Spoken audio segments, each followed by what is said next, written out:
Recording live in the Imagination Creation Films mobile studios, somewhere in the middle of North Carolina, it's the world's greatest photography podcast with your host, Bill Howard.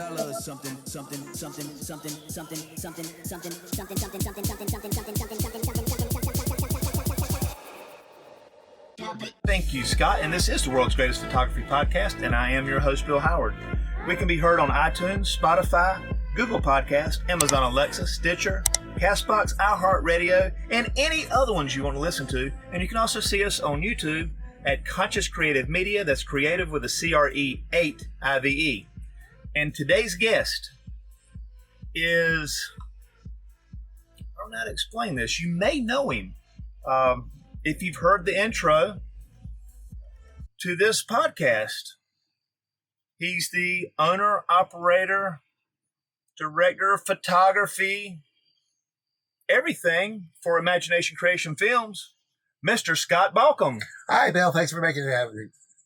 I really hate Scott. And honestly, when I was first looking for an announcer, I kind of wanted to have that annoying announcer. Yeah, I've got that perfect for you. Exactly. You sure do. You sure do. So, Scott, again, welcome. Thank you for putting us in your luxurious mobile studio Well, here. the mobile studios is it's what it's for. I bring them out there just for this purpose. And it's not. This is going to be awesome.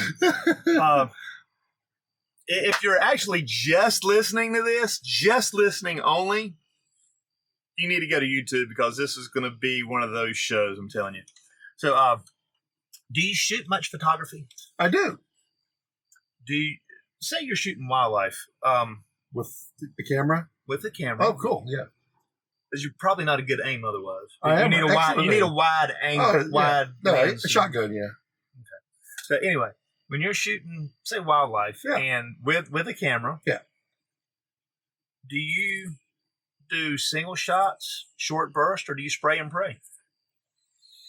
I probably am more of a short burst kind of person. It just depends on what it is. Sometimes, I mean, if I'm shooting wildlife, there's a lot of photos that get taken just because you're going to screw up, and I don't want to be caught with a bad picture. So, yeah, I spray it out there. But for the most part, I'm usually taking 2 or 3 shots just for safety. Like 3-shot bursts, stuff like that. Yeah. Well, this first segment, as we do with every one of our episodes, and you probably haven't listened to anything other than you announcing the show. Well, that's where I stop because, right. I mean, everything after that is there's more? Yeah. This show goes on for about an hour, actually. An hour of me talking? No, I'm going to be talking some too. Oh, okay. Okay, cool. So anyway, this first segment is called Spray and Pray. So we're going to be a little bit off kilter there for you. But this is where I ask questions to you, my guest.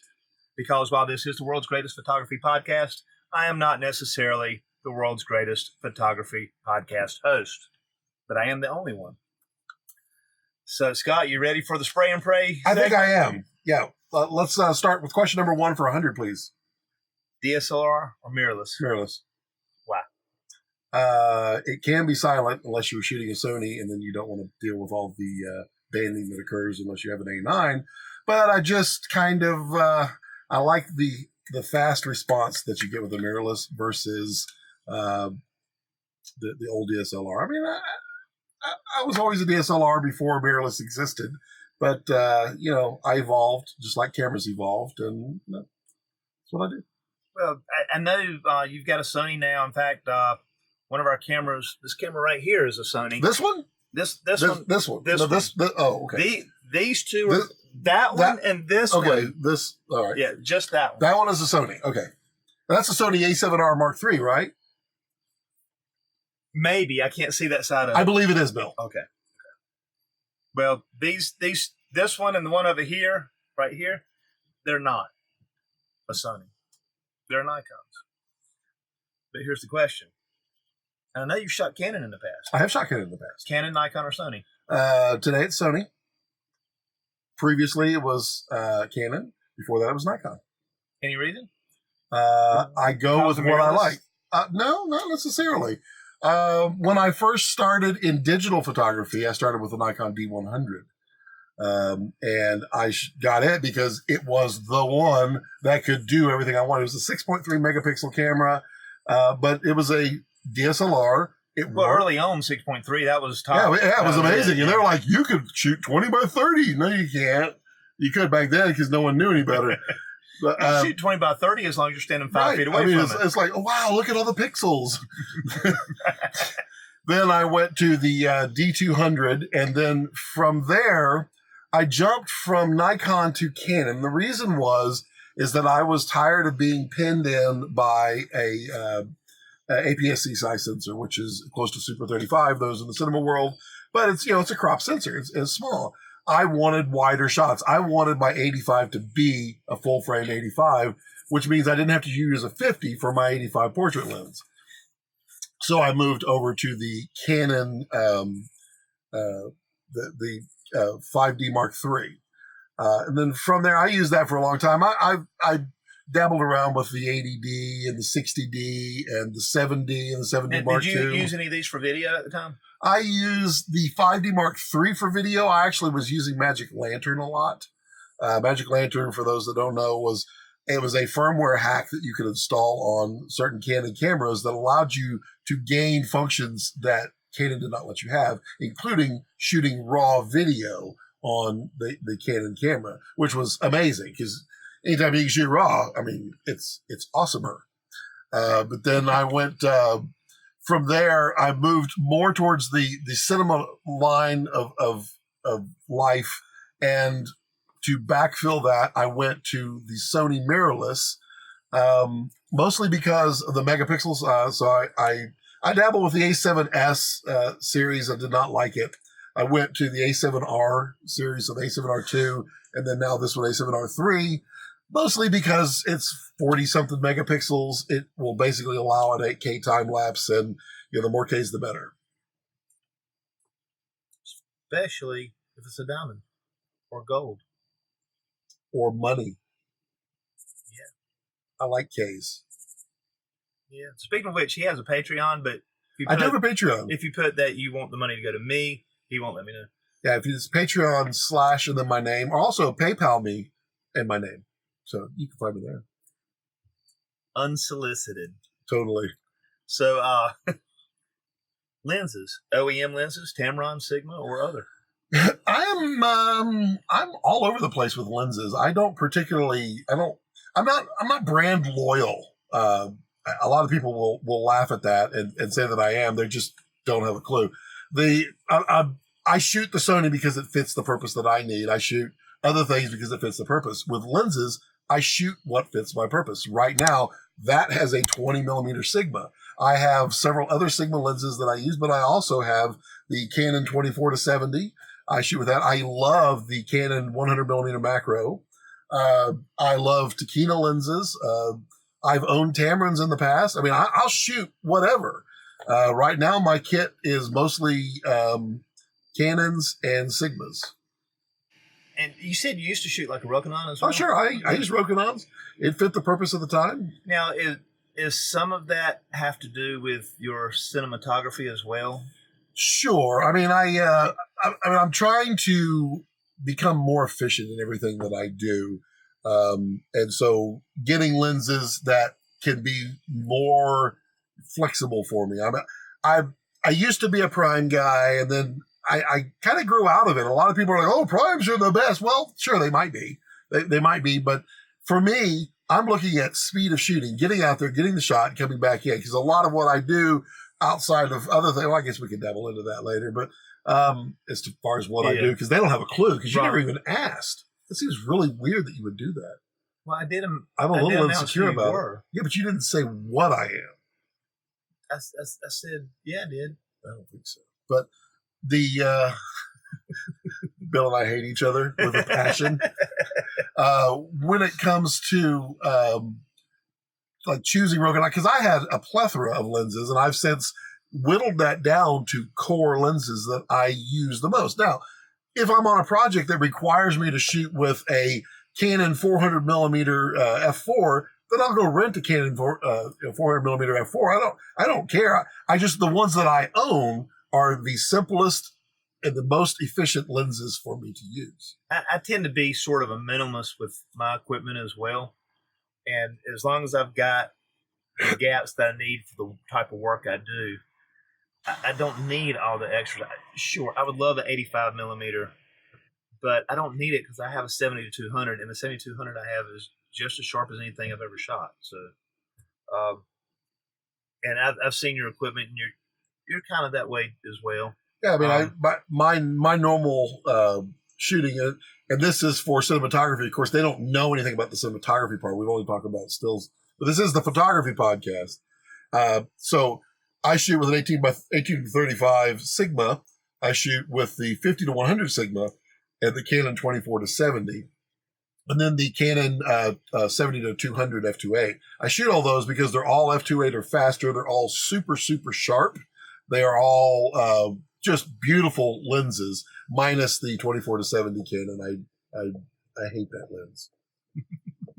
But I don't know of a single lens at this point that crosses over from wide to telephoto and doesn't look like baby throw up.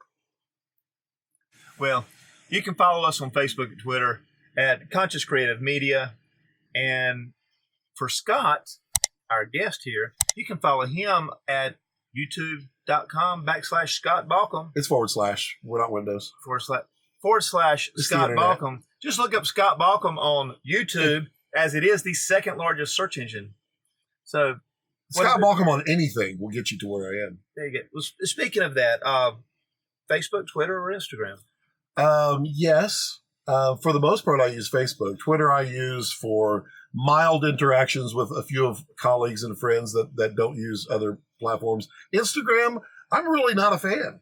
I really feel like Instagram is there to brag. It's there to be a fake. It's there. I mean, it's not all fake, but I feel like most people go to Instagram because it's what they want to. It's what they want to be when they grow up. It's where they want to visit when they can travel. It's the most amazing things because it's been so overly processed and put out there as a fake whatever. I have a hard time enjoying Instagram, although I do find lots of good stuff on there. I just don't like using it that much. And I've never been able to stay steady in Instagram. And I've been told that, hey, you're a photographer, you have to have Instagram. And it just has never worked for me. I'm not talking about business-wise, just to get in the flow of it. And then, now I have used Twitter in, quote, my past life and was very successful with it, but I can't get into Twitter now. Really, Facebook's the only thing I use social media-wise, other than YouTube, if you want to call YouTube social media. Well, I mean, Instagram, no one finds you on Instagram unless they're searching for the specific thing that you've done, the hashtag that you've placed in there. If you don't have the right hashtag, they may never know your work. So you don't find your friends on Instagram. You just happen to know they have an Instagram, or you search a hashtag and find a photo that you like. I don't like that. I think it's very, I don't know. It just feels like it's a contest, a popularity contest. A lot of the young people say that they don't like because whoever has the most likes wins. I don't think that's important. I think whatever looks good wins to me. And it's hard to find something that looks good because you won't see it unless you're looking for a hashtag. That's exactly right. And then you have to know which hashtags to use. Hashtag Scott Balkum. Oh my goodness. I didn't see that one coming. All right. Next question. Yes. Back button or shutter release?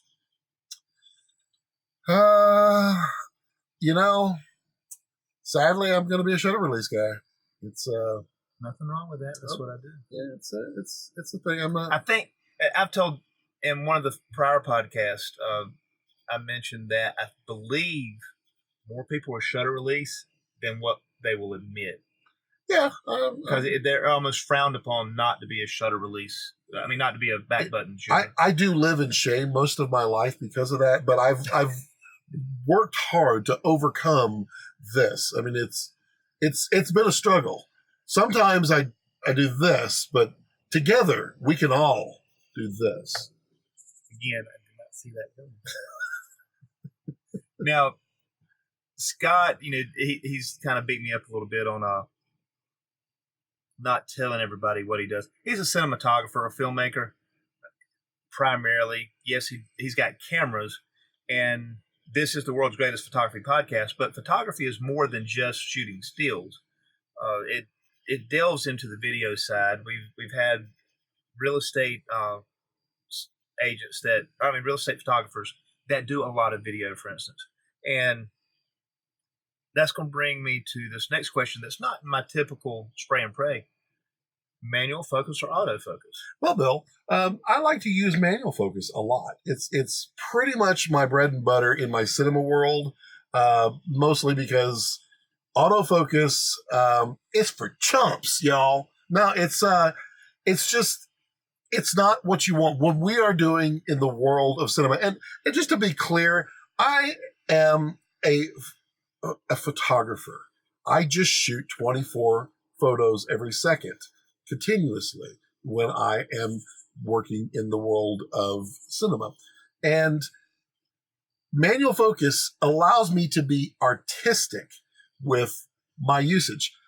When you're taking photos, you're not typically using your focus except to get focus. Sometimes you might rack focus real fast on a really long shutter so you get that zoom in effect. That's about the only time focus is artistic when it comes to normal stills photography. In video, we use the focus as artistic, moving from the ice cream cone to the nose to the person behind the shoulder who's staring intently because their ice cream cone fell on the ground. All of that can be focused and pulled to give depth and life to that scene. So I tend to just use manual focus as much as possible. I mean, there are times when I use autofocus. I'm not. And those that don't do a whole lot of video and filmmaking, cinematography, as a photographer, we're looking to tell the story with the image that we capture. In cinematography, he's using that focus to tell the story and lead the viewer into the focus that he wants to see. You'll still use leading lines and things like that, those types of rules. But where a photographer uses that to get to the focus, you're using actual focusing into it as well. Well, Bill, the photography side on stills, you are creating the entire story with the image. And, they used to say a picture's worth 1,000 words. I think it's about 2,000. But, with the photo, you only have that image, just the one image to tell your entire story. So composition, the light, the way that everything is captured is exactly how that story is told. In the world of cinema, we're telling a story, and everything that we do is supporting the story that is being told. So the camera is one part of it, audio is part of it, music's part of it, the lines, the dialogues, the actors, the actresses, everything is a part serving the story. And our story comes from a script. And so our single shot 24 times a second is in complete and total support of what the story tells us it needs to be. So we're in a different angle that we look at, but ultimately we're still composing an image. We're still making it look right, but our reason for capturing that image is just slightly different. Well, be sure to catch us on all the podcast sites as well as on YouTube at Conscious Creative Media, and catch Scott on YouTube at Scott Balkum. Just searching, you'll find him. Ugly guy with a beard. And when you go to YouTube, you'll see what I'm talking about. So, Scott Balkum, the owner of Imagination Creation Films. Do you want to go by owner, president, CEO, CFO, CO? I have been called many, many things. And as long as you're throwing money my direction, I'll just, I'll respond to anything that anybody asks. There's a lot of acronyms and short little there are a lot of yes. in cinematography. We love to do that. It makes us feel important. So, next question. Yeah. Windows or Mac? Well, that's an interesting question, Bill. And I know the answer. So I've been an avid Mac user since 1997. Are you going to have some quiet music here, like some nice piano? Something? I'm going to probably have a man laughing in the background. Benny Hill tune would go really nice here. So, avid Mac user since 1997, and I recently switched full bore into Windows this past 6-8 months. I am tired and through with Apple, mostly because of their lack of support for the pro markets, and they're kind of a little out of touch of reality. I've been editing my videos and any of my stills. I've been on a main Windows machine for probably 2 years now, just because of the power that I can get from that I couldn't get from the Mac. So I just finally made the full switch. So now I'm back to Windows. In segment 2, we're going to talk a little bit more about, quote, the power of his computer system. But this is approaching the end of segment 1, and you're listening to World's Greatest Photography Podcast with my guest, Mr. Scott Balkum. That's me. Why you be all in my line about nothing? Why won't you go get you $1 or something? $something. $1 something.